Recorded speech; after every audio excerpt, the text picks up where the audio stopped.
Assalamualaikum warahmatullahi wabarakatuh. Waalaikumsalam warahmatullahi wabarakatuh. Apa kabarnya anak-anak hari ini? Alhamdulillah baik. Sebelum memulai pembelajaran, silakan kita ketua kelas untuk memimpin berdoa mulai.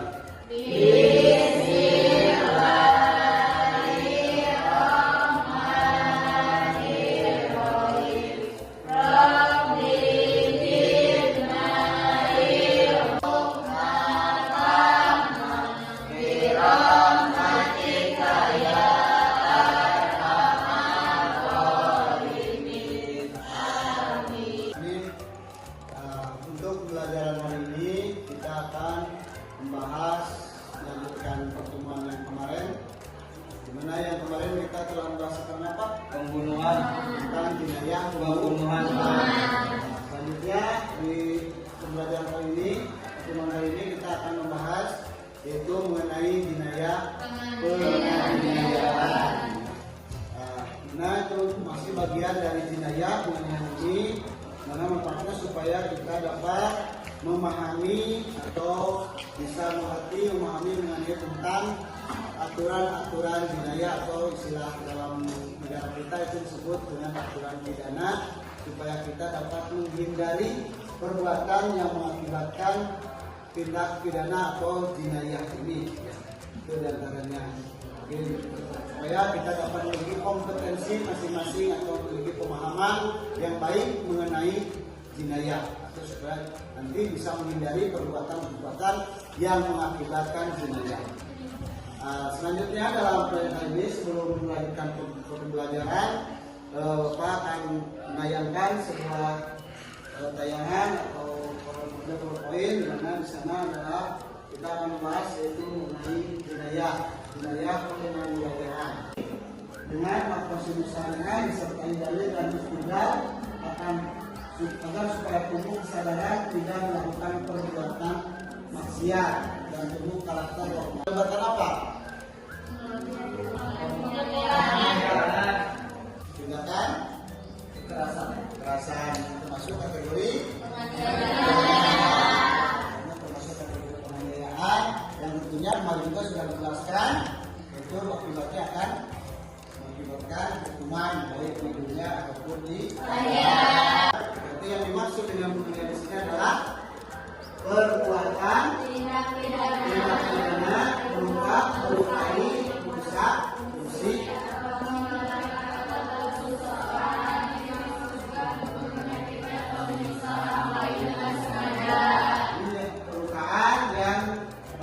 baik menghilangkan anggota tubuh atau merusak fungsi. Berarti yang termasuk penganiayaan itu intinya ada dua.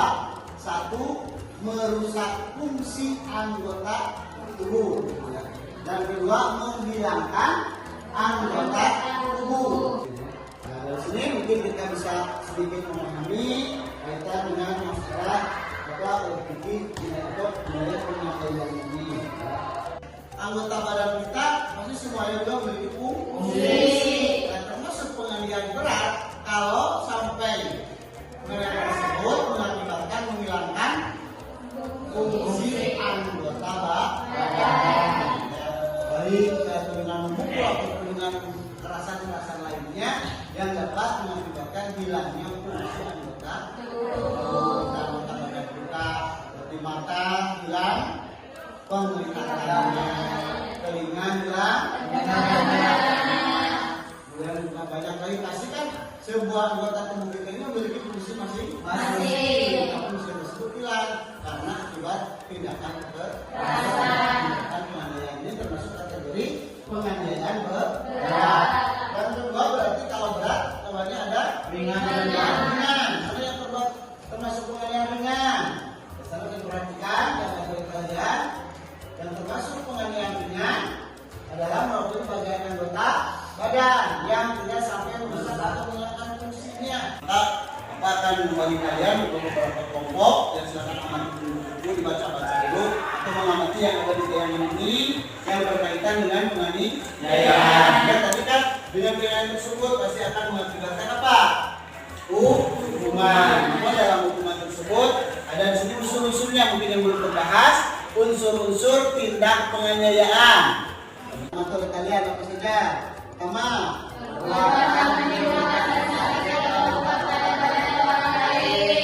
perbuatan tersebut menyebabkan rasa sakit atau luka. Kedua,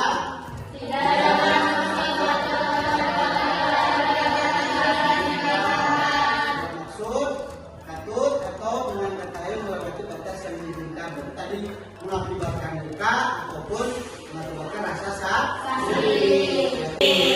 Beberapa perbuatan yang tidak patut diizinkan. Mungkin seperti contoh, mana yang diizinkan? Bisa dikasih contoh kan? Ada yang diizinkan dengan membungkus. Contoh kan? Rasul kan memerintahkan kalau anak tidak mau sholat kan boleh kumpul. Tapi batasannya seperti mana diizinkannya? Ini di bawah. Di bawah rupanya.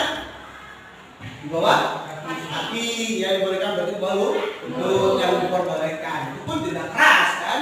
Cara memukul itu termasuk yang katanya melewati batas yang diizinkan. Dasar hukumnya kenapa penganiayaan dilarang? Nah, coba misalnya dalam ayat Quran surah Al-Maidah ya, berkaitan dengan jinayah ini atau jinayah penganiayaan ini, di mana mungkin kalian akan memahami atau menganalisis sebuah kasus ya yang berkaitan bagaimana kasus itu terjadi, kemudian bagaimana cara pencegahannya, apa akibat dari perbuatan kasus tersebut. Nanti Bapak akan membagikan KPD untuk kalian kerjakan, untuk kalian kerjakan. Misalkan mungkin kita dibagi kelompok dulu, mungkin kalian jumlahnya beberapa ada 20 orang kalau tidak salah, kita bagi kepada 4 kelompok aja, per kelompok 5 orang. Kita aja langsung aja kelompok 1, 2, 3, 4 yang sudah dibentuk.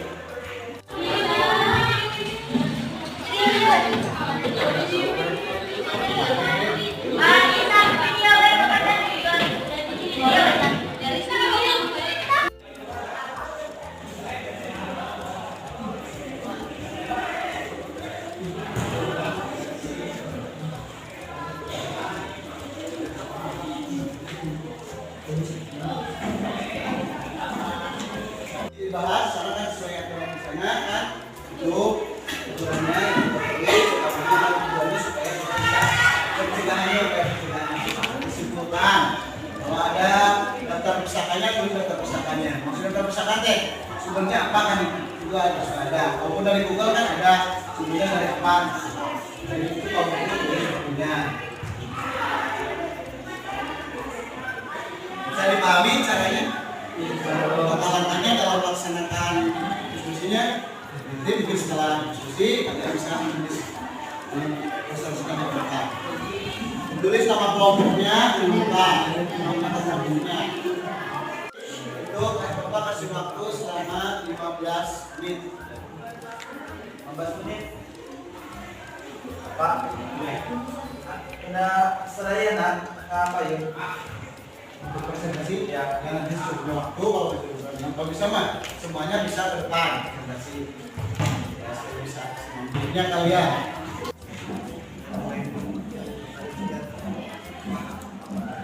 Ini judul judulnya apa?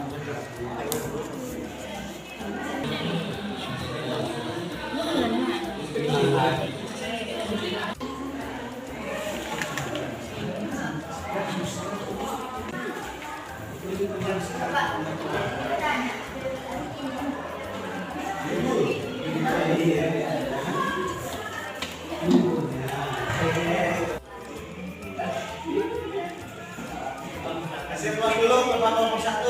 Kelas.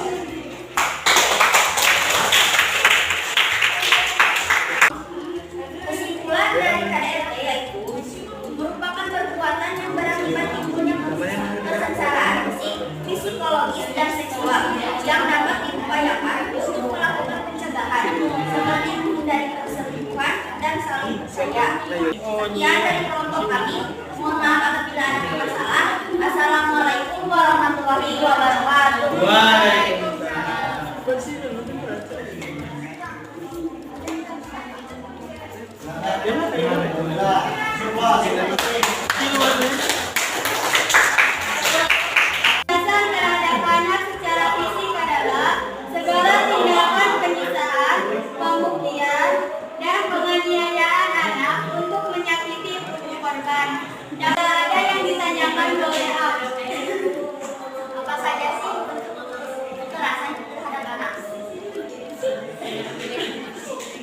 contohnya memukul, membuli, dan termasuk kekerasan pada anak. Perundungan atau bullying merupakan perilaku tidak menyenangkan baik secara verbal, fisik, sosial, menyenangkan maupun budaya. Perundungan juga membuat seorang tidak nyaman, sakit hati dan tertekan baik dilakukan oleh perorangan atau kelompok. Adanya ketidakseimbangan antara pelaku dengan korban bisa berupa ukuran badan, banyak komunikasi hingga status sosial. Karena ingin tanpa kontrol dan berkuasa di lingkungan sekitar. Satu rasa tidak memiliki dan tidak memiliki masyarakat. Dua, selalu merasa cemas jika bertemu dengan pelaku perundungan atau bullying tersebut, yaitu seorang pelaku yang menghargai dirinya baik secara fisik maupun psikis. Upaya pencegahan. Satu, dari pertemanan dengan banyak orang, melakukan berusaha sakit daya diri, tidak berpancing untuk melawan atau melaporkan pada pihak yang berwenang. Kesimpulannya, salah satu yang termasuk perbuatan penganiayaan adalah perundungan atau bullying. Tapi perundungan di sini menekankan kepada fisik sehingga membuat salah satu fisik itu tidak terkasih. Sekian dari pertemuan. Assalamualaikum warahmatullahi wabarakatuh. Apa ciri-ciri dari korban penganiayaan? Ciri-ciri dari korban penganiayaan apakah yang mau menanggapi? Silakan, ada yang mau menanggapi dari pertanyaan teman kalian? Saya Pak. Silakan. Ciri-ciri dari korban yaitu menjadi lebih diam, adanya perubahan perilaku, cepat murung dan cemas, takut bertemu dengan orang lain. Ya, bagus. Kalau kita sudah tahu tapi pertanyaan bahasan tadi ya sudah unsur dari tindakan penganiayaan secara hukum Islam dapat dikenai sanksi apa? Kisos. Siapa dengan mata, hidung dengan hidung, telinga dengan telinga, tangan dengan tangan. Gigi sama betul-betul. Jadi kalau mereka mata berarti Mata Pak, faktor apa saja yang menyebabkan timbulnya penganiayaan di masyarakat? akibat bisa saja faktor Ya. faktor ekonomi juga bisa kan? Ekonomi, kalau masalah ekonomi bisa saja timbul faktor jadi penyebab terjadinya penganiayaan. Atau mungkin faktor bullying tadi yang dibahas oleh kalian ya bisa saja kan dari bullying mengakibatkan dendam kan bisa saja mengakibatkan apa berbuat tidak kekerasan sudah terjadi penganiayaan. Ada lagi pertanyaan ada pertanyaan? Saya Pak, Ya, silakan. bagaimana jika kita membuat salah satu perbuatan jenayah penganiayaan terhadap orang lain dengan keadaan mabuk? Apakah perbuatan tersebut akan dikenakan sanksi kepada pihak hukum atau secara kisos saja? Pertanyaan tersebut ya bisa dipahami mungkin karena tadi kan memang dari segi kalau melihat aturan dasar hukum, memang kalau orang yang bilang akal itu termasuknya yang tidak termasuk kategori bisa dihukum. Demikian ada hukum-hukum yang bisa supaya bisa mencegah atau memberikan efek jerak terhadap para pelaku, antaranya dengan tindak pidana ataupun penjara 4 tahun gitu kan. Kalau dalam Islam kan lebih berat lagi sebenarnya. Tapi bukan berarti Islam benci, agama Islam benci terhadap manusia.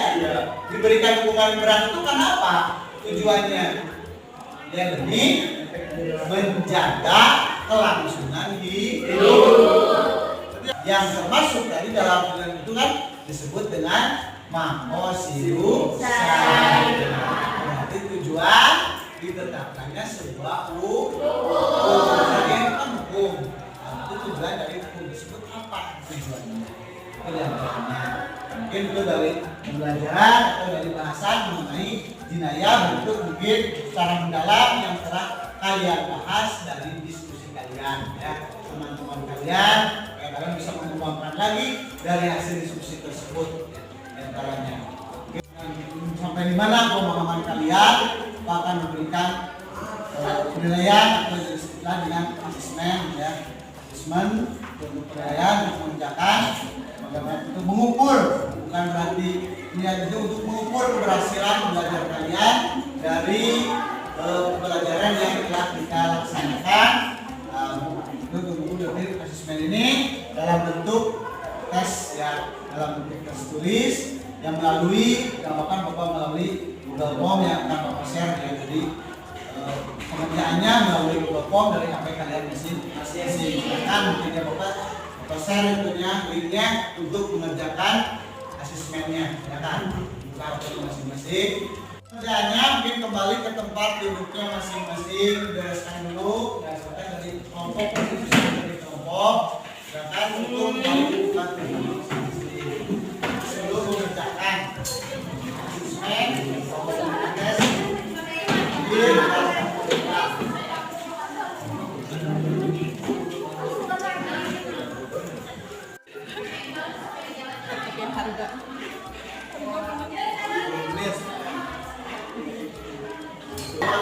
Yang kalian rasakan, apa yang kalian rasakan ya dalam kerjaan saat ini? Baik-baik saja atau baik-baik saja bagaimana? Apa kesulitannya? Apa kalian kesulitan? Sudah yang kalian hadapi dalam kerjaan ini? Kalian mendapat kesulitan? Tidak. Mungkin kalau kesulitan bisa ditanyakan pada teman atau langsung kepada Bapak, yang bisa dikonsultasikan, bisa diskusikan secara bersama. Itu yang mungkin ya. Ya, mungkin dari mulai kali ini alhamdulillah kita dapat melaksanakan pembelajaran di pertemuan ini dengan bahasan mengenai jinayah kaitan dengan penganiayaan. Sebelumnya apa disebut dengan jinayah? Tindakan yang dapat melukai yang isinya bisa saja mengakibatkan hilangnya nyawa, hilangnya fungsi anggota tubuh, atau hilang anggota tubuh itu sendiri. Dan itu akan termasuk terhadap pilihan yang berat. Kemudian hanya sekedar melukai, berarti itu termasuk pilihan dan semuanya pasti akan menimbulkan sanksinya ya. Termasuk unsur-unsur yang mengakibatkan atau yang termasuk unsur-unsur yang mengakibatkan perbuatan tersebut termasuk apa? Perbuatan penganiayaan. Unsur 3 unsur. Satu, menimbulkan rasa sakit atau melukai atau luka. Kedua, melewati batas yang diizinkan. Ketiga, dilakukan dengan sengaja. Itu diantaranya kesimpulan yang bisa kita simpulkan dari pembelajaran kali ini. Mengambil manfaatnya dan bisa memanfaatkan ilmu yang kita dapatkan. Kalau kita tutup saja, sebelum ditutup akan untuk berdoa mungkin lagi oleh ketua kelasnya untuk mungkin doa akhir majelis, doa penutup. Mari kita tutup pembelajaran ini dengan membaca doa.